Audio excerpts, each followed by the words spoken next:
അപ്പോൾ കാതൽ എന്ന് പറഞ്ഞ സിനിമയിൽ വളരെ ശക്തമായ ഒരു കഥാപാത്രമാണ് ചെയ്യാൻ സാധിച്ചത്, തങ്കൻ എന്ന ക്യാരക്ടർ അല്ലേ? എല്ലാവരും വളരെയധികം ശ്രദ്ധിക്കപ്പെട്ടു.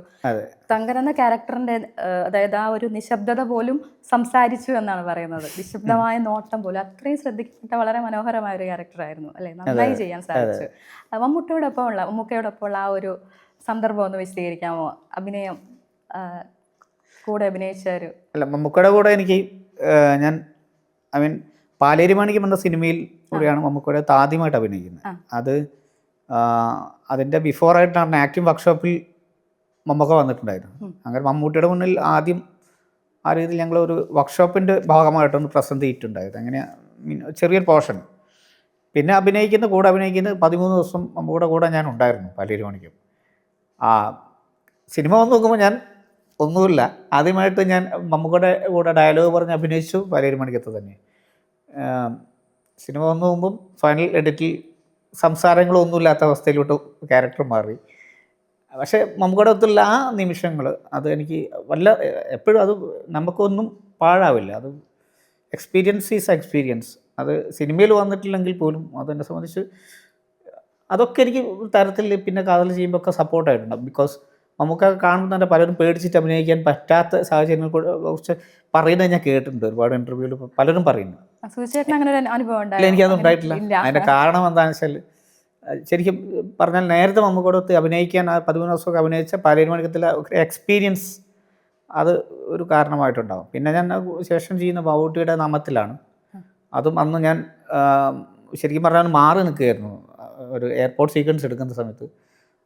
ആക്ച്വലി എൻ്റെ മീശ ഉണ്ടായിരുന്നില്ല ആ സമയത്ത്, താടി മാത്രമേ ഉണ്ടായിരുന്നുള്ളൂ. അപ്പോൾ നമുക്ക് മറ്റൊരാൾ സംസാരിക്കും. പിന്നെ എന്നെ ഇങ്ങനെ നോട്ട് ചെയ്ത് മമ്മൂക്ക ചോദിച്ചു എൻ്റെ അടുത്ത്, തന്നെ എനിക്ക് പരിചയമുണ്ടല്ലോ, തിരിച്ചറിഞ്ഞു പരിചയമുണ്ടല്ലോ. അപ്പം ഞാൻ മമ്മൂക്ക, ഞാൻ എൻ്റെ ക്യാരക്ടറിൻ്റെ പാലേരി മാണിക്യത്തിൽ ക്യാരക്ടറിൻ്റെ ഒരു പ്രഭാകരനായിരുന്നു. ഞാൻ പ്രഭാകരൻ നമുക്ക് ഓർമ്മയുണ്ടോ എന്നറിയില്ല എന്ന് പറഞ്ഞാൽ മമ്മൂക്ക തന്നെ എനിക്കറിയണോ, അതല്ല തൻ്റെ മീശയോടെ പോയിട്ടൊക്കെ ചോദിച്ചു. നമുക്ക് അത്രയും ഓർമ്മശക്തി ഭയങ്കരമാണ്.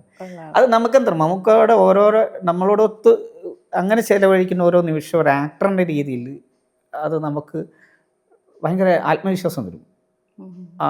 മമ്മൂക്ക റിജിഡായിട്ട് ഒരു സ്ഥലത്ത് മാറിയിരുന്ന് നമ്മളോട് ബിഹേവ് ചെയ്യാൻ തുടങ്ങിക്കഴിഞ്ഞാൽ ഓൾറെഡി മമ്മൂക്ക എന്നുള്ള ഇന്ത്യ അറിയപ്പെടുന്ന ഒരു നടൻ എന്ന രീതിയിൽ നിൽക്കുന്ന ഒരു മനുഷ്യനെ കാണുമ്പോൾ ഉള്ളിൽ നമുക്ക് അങ്ങനെ ഒരു ഇതുണ്ടാകും. പക്ഷെ മമ്മൂക്ക നമ്മളവിടെ പ്രത്യേകിച്ച് കാതലിൽ വളരെ ഫണ്ണായിട്ടൊക്കെ പലരോടും സംസാരിച്ചിട്ട് സിറ്റുവേഷൻ വളരെ ഈസി ആയിട്ട് ഹാൻഡിൽ ചെയ്യുന്നൊരു ഇതുണ്ടായിട്ടുണ്ട്. പലരും പേടിച്ച് പോയിട്ടൊക്കെ ഞാൻ കണ്ടിട്ടുണ്ട്, നേരിട്ട് കണ്ടിട്ടുണ്ട്. വേറെ ചില ആക്ട്രസൊക്കെ ഒന്ന് പേടിച്ച് പറയാതൊക്കെ ആയിപ്പോയി. ഇങ്ങനെ തൊണ്ടയിൽ കുടുങ്ങിപ്പോയ സമയത്ത് മമ്മൂക്ക ഇങ്ങനെ ഹാൻഡിൽ ചെയ്തിട്ട് ഈസി ആയിട്ട് ഞാനൊന്ന് പിടിച്ച് തിന്നൊന്നുമില്ല, ധൈര്യമായിട്ട് പറഞ്ഞെന്ന് പറഞ്ഞാൽ ആ രീതിയിൽ ഹാൻഡിൽ ചെയ്തിട്ടുള്ള സിറ്റുവേഷൻ. അതെ അതെ. അത് എനിക്ക് മറ്റൊരു മൂവി ഞാൻ ചെയ്ത് അങ്കിൾ എന്ന് പറഞ്ഞൊരു മൂവിയാണ്. ഇതിൻ്റെ കാതലിന് മുന്നേ മമ്മൂക്കയുടെ ഒത്ത് ചെയ്ത് അതിലും ക്ലൈമാക്സ് സീക്വൻസിൽ ഇപ്പം എനിക്ക് വേറെ പ്രശ്നങ്ങളും ഉണ്ടായിട്ടില്ല. പക്ഷേ അവിടെ കുറച്ച് പേര്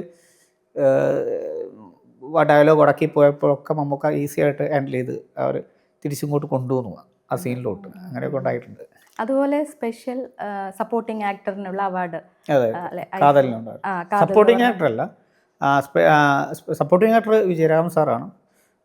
special jury mention in acting അതുണ്ടായിരുന്നു കാതൽ അഭിനയത്തിന്.